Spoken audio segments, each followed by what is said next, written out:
Trigonometry. You knew it was coming. It's the name of this unit, and name of this lesson is trigonometry. We are transitioning for getting ready for trig to doing trig in this lesson. Let's get into it. So, trigonometry is based, first of all, on right triangles, which we have an example of right here.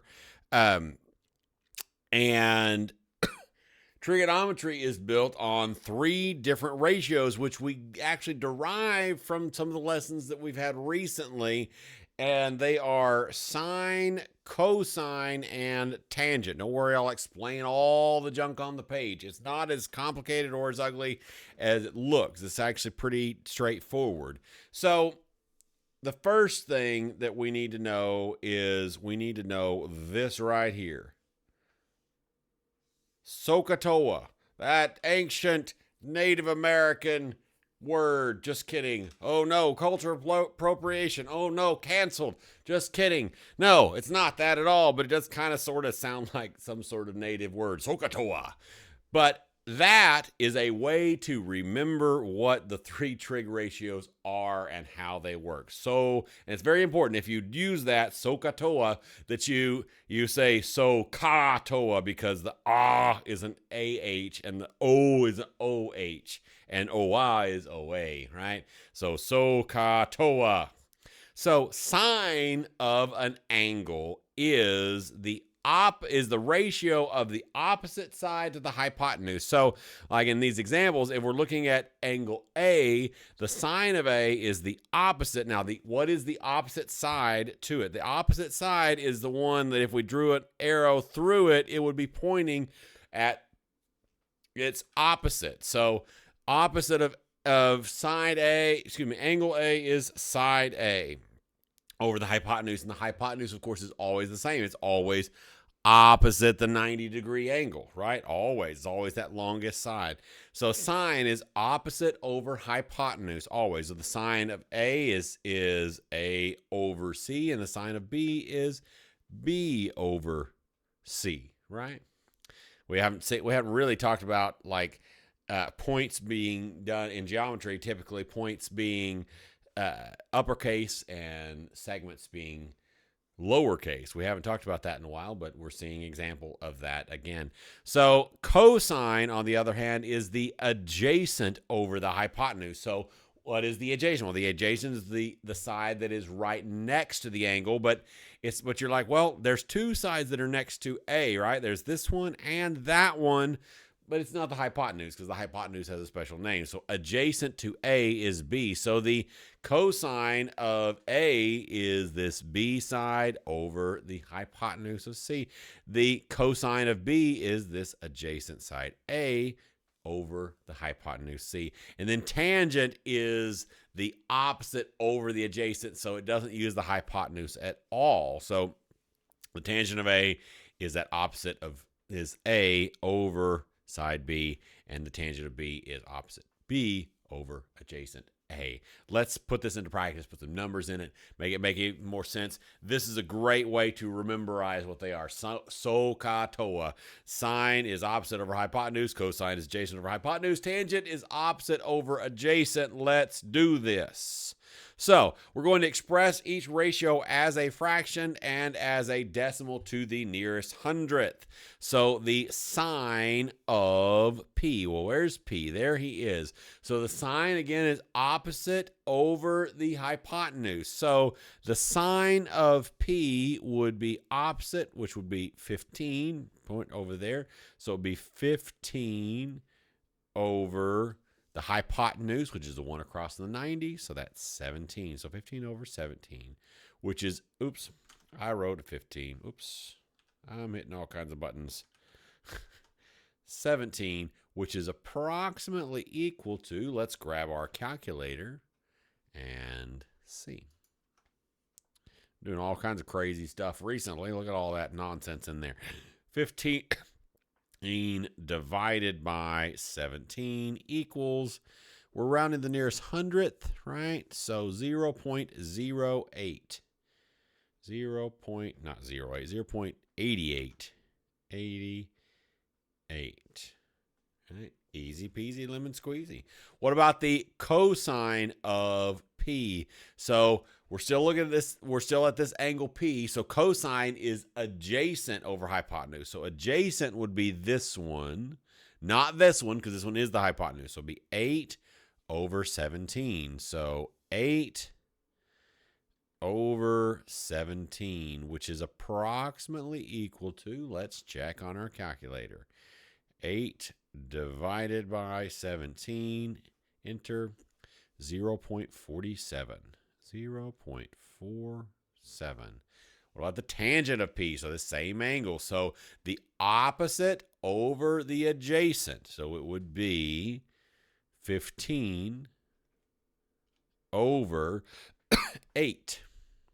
Opposite over adjacent, which is approximately equal to 1 point something, right? 15 divided by 8 equals 1.88 if we're rounding to the nearest hundredth, right? 1.88. Right, very good. So what about Q? We've got this other angle over there. So the sine of Q would be the opposite over the hypotenuse. So 8 over 17. Now, you're going to notice something. 8 over 17 is something we've already found the approximately equal to, right? So that's approximately equal to 0.47. Cosine of Q, so that would be the adjacent over the hypotenuse. The tangent is the opposite over, 15 over 7. I don't know. My brain was breaking there for a half a second. It's okay. It's not a problem. It's kind of getting late, especially for me. It's not really all that late, but I'm old and stuff. So what was I saying? It is, in fact, the adjacent over the hypotenuse, which is 15 over 17, which is approximately equal to, we've already done that, 0.88. The tangent of Q would be the opposite over the adjacent, which would be 8 over 15. Now, that one we haven't done yet, right? It's going to be the reciprocal of that, right? So 8 divided by 15 equals 0.53. Great. Easy peasy lemon squeeze. Okay, so use special right triangles to express the tangent of 30 degrees as a fraction and as a decimal to the nearest hundredth. Now this is where we'll end up having a chunk, a little section on this next test where we have to do this without a calculator. So we just learned about special right triangles. So we're trying to do the tangent of 30. So what kind of right triangle are we talking about? We're talking about a 30, 60, 90 triangle, which looks something more or less like that. Right? So 90 degrees, 30 degrees, 60 degrees. And what were those side lengths? It was 2, 1, and the square root of 3, right? We just learned that in this last lesson. So now we want the tangent of 30 degrees. So that's right here.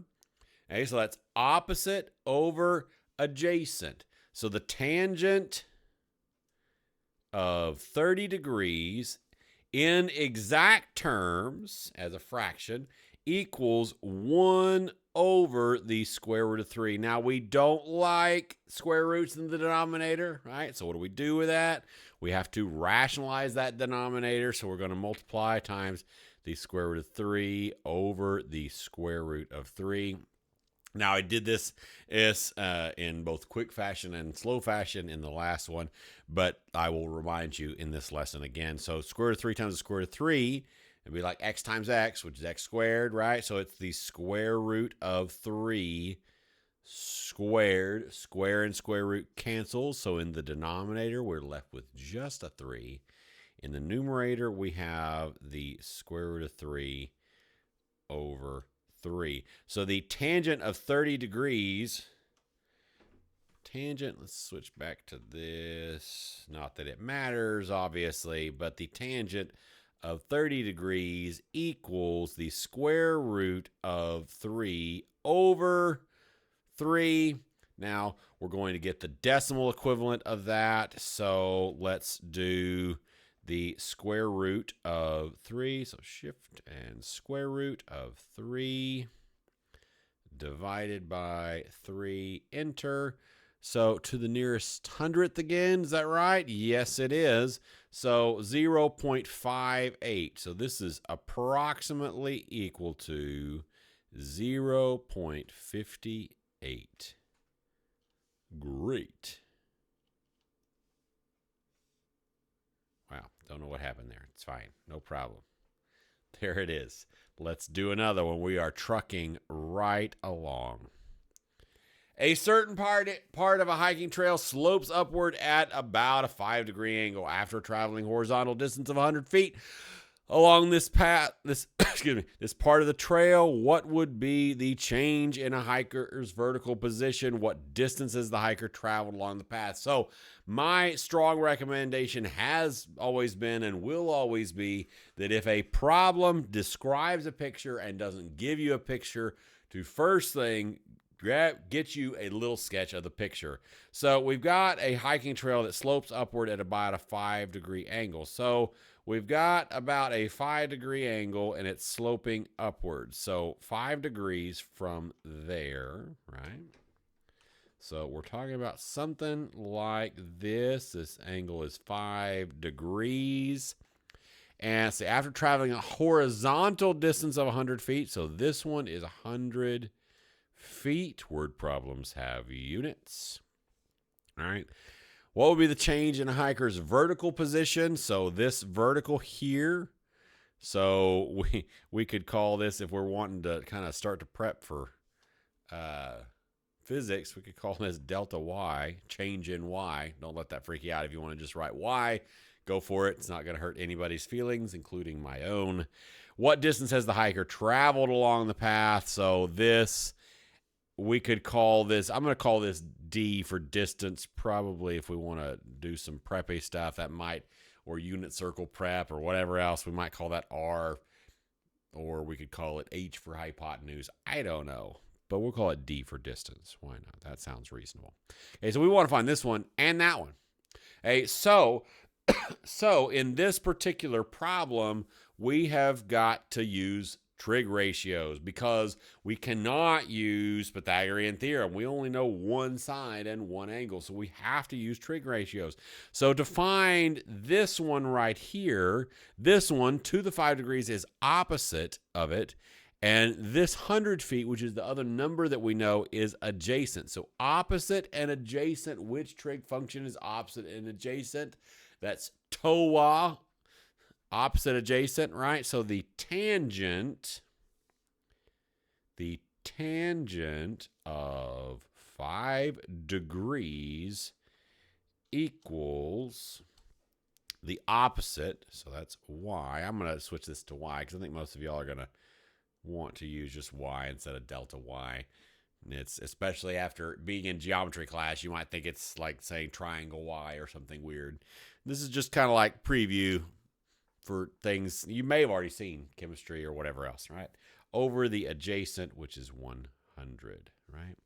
So now we need to solve this for y. So how would we do that? We would multiply both sides by 100 times 100 times 100.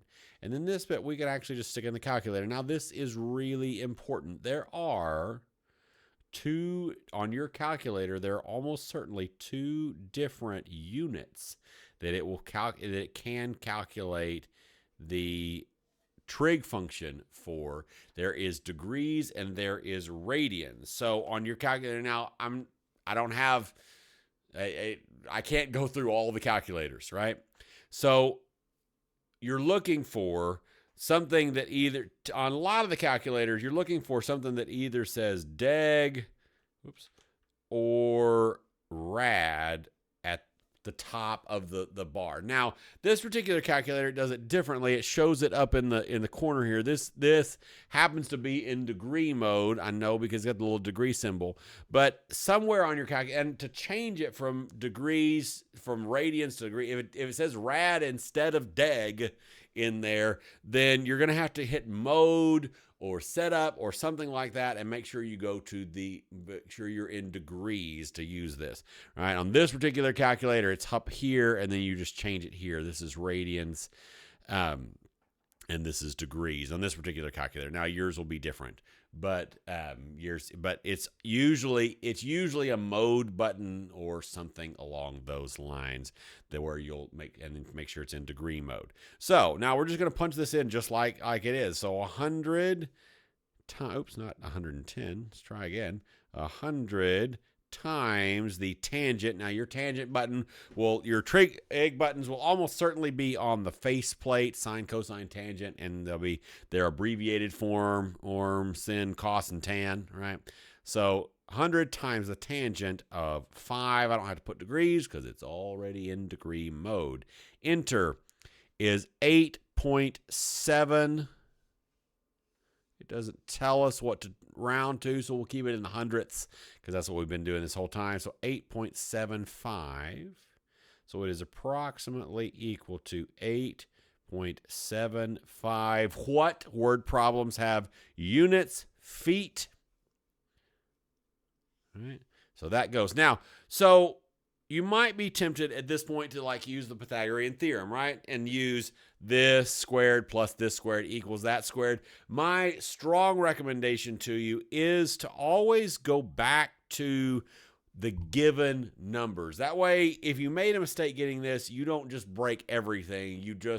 You have a fresh start, essentially. So we're going to go back and use trig function again, and we're going to go back to using this 100 and this 5 instead of using this new approximate answer, especially if you're going to get an approximate answer, because then you might have rounding errors that compound. There's all kinds of issues. So I recommend whenever possible, go back to the given numbers. And so that's what we're going to do. So we've got this 100, which is adjacent, right? And then this D that we're looking for, which is the hypotenuse. So adjacent and hypotenuse is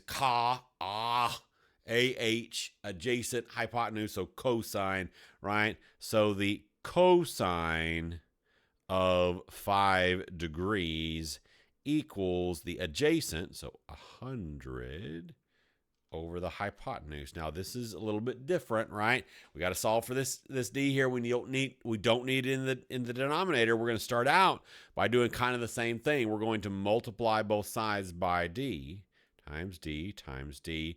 This, when it's like this, we kind of are going to end up having to do an extra step here, right? So we've got D times the cosine. I might, if you're having trouble seeing where the letters are and it's confusing you, sometimes I will write the trig functions in cursive, so I remember that's all one thing. That's cosine. Sometimes I will do that depending. So cosine of 5 degrees equals 100. Now we still need to get the D by itself. How is all this mess attached to this D? It is multiplied. So how do we get rid of multiplication? We divide. So we're going to divide both sides by the cosine of 5 degrees. Divide by the cosine of 5 degrees. So D equals that. We can pop that into our calculator. 100 divided by the cosine of 5 equals 100.38. 100.38 feet, which is a little longer than this, which makes sense. It's not a very high angle. It's just, he went just a little bit further, not a lot. That's it for that one. Let's do another thing. Oh, I thought that was where we were headed, and it is. Hey, so inverse trig ratios. So inverse trig ratios focus on and give us the angle. So they are the opposite, the inverse of the trig functions. The inverse trig ratios are inverse trig ratios. I know, blowing your mind right now. It's totally blowing my mind, right? We've got the angle here. So if the sine of A equals X, then the inverse, that's what this means right here. This right here means inverse, right? We've seen that before to the -1. Inverse, like f of, like in function notation. We've seen that before. Inverse, right? That's what that means. So the inverse sine of X equals the measure of the angle A, right? So when we have normal trig functions, they are the trig function of the angle, gives us the ratio of the sides. So for the inverse function of the ratio of the sides gives us the angle, right? Let's do a couple examples of using this, and you see it's not really that big a deal at all. Okay, so use a calculator to find the measure of angle A to the nearest tenth. So angle A is right there. That's what we are looking for, right? And what numbers are we given? We're given this one and we're given that one. So this one, what is his relation to A? He's opposite, right? So we've got the opposite over here. And then what is 27? 27 is across from the right angle, so it is the hypotenuse. So the opposite and the hypotenuse, what trig function is that? That is OH, right? The sine of whatever. So the sine of A equals this over this, which means that the inverse sine of this over this is the angle. So that is exactly what we're going to do. The inverse sine, that's with the little -1, of the opposite, 18, over the hypotenuse, 27, equals, so we're going to plug that into the calculator. Almost always on your calculator, in order to get to the inverse trig function, you will hit shift or second. Now, you'll notice on my calculator here, and on some of yours potentially, the inverse, instead of giving that little -1, it says A sine and A cosine and A tangent. That stands for arc sine, ARC, arc cosine, arc tangent. That's just an older notation for writing the inverse sine. Arc sine, I'll write that out here. Arc, oops, what am I writing? Arc sine is the same as inverse of sine, right? It's just another way to write it. And so if yours says arc sine, that's another thing. Or if you see that in a book or something, those arc sine and inverse of sine are the exact same thing. So on this one, we're going to do the inverse of sine. So shift and sine. Yours will also certainly be shift or second, and then that sine button almost certainly. And so then we're going to do 18 divided by 27. Enter. We're supposed to round to the nearest tenth this time, so 41.8 degrees. How do I know it's in degrees? Because my calculator is in degree mode. Just to show you that, just to show you kind of example. So if my calculator were in radians mode and I was to punch in this same thing again, it will give me a totally different answer, because this is what that would be in radians, which is so just nearly 1 radian. Radians are awesome. When you learn about them in pre-cal, I love radians. They're so amazing. So 41.8 degrees. Let's do one more example and we shall be through. So solve a right triangle, round the side measures to the nearest tenth and angle measures to the nearest degree. All right, so this guy, so what it says, solve the right triangle, basically all that means is find all the missing bits. So this bit here, the measure of xy, how can we find that? Well, this time we know two sides of a right triangle, so we can now find the third with Pythagorean theorem. Couldn't be simpler. So 5 squared plus 9 squared equals the measure of x, y squared. Why did I put those parentheses? Just to make it clear with all those letters, right? We've seen that before. No big deal. 5 squared is 25. 9 squared is 81. So plus 81 equals the measure of x, y squared. 25 plus 81 is 106. 106 equals the measure of x, y squared. How do we get rid of the squared? You know how to do it. You take the square root of both sides, which of course we've talked about. I've reminded you numerous times, and I will remind you yet again every time that technically gives you plus or minus, but we're finding distance, and so we're throwing out the negative one. So the square root of 106, shift square root 106. Something has happened. I think I hit the wrong one. Let me just clear. Let's just go away. Shift square root, not nth root, of 106 equals sides to the nearest tenth. So 10.8. So the measure of segment XY is approximately equal to, what did I say, 10.8? Is that what I said? 10.8. 10.8 units. Grand, right?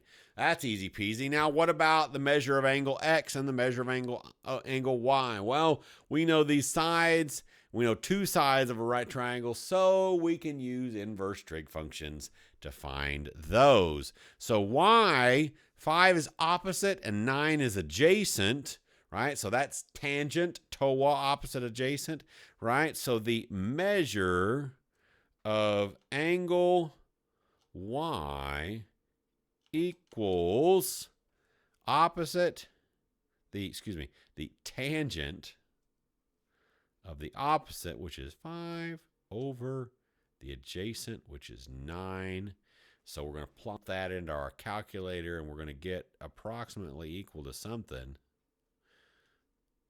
Angle y, the inverse tangent, arctangent of 5/9 equals, we're supposed to do this to the 100th, to the nearest degree.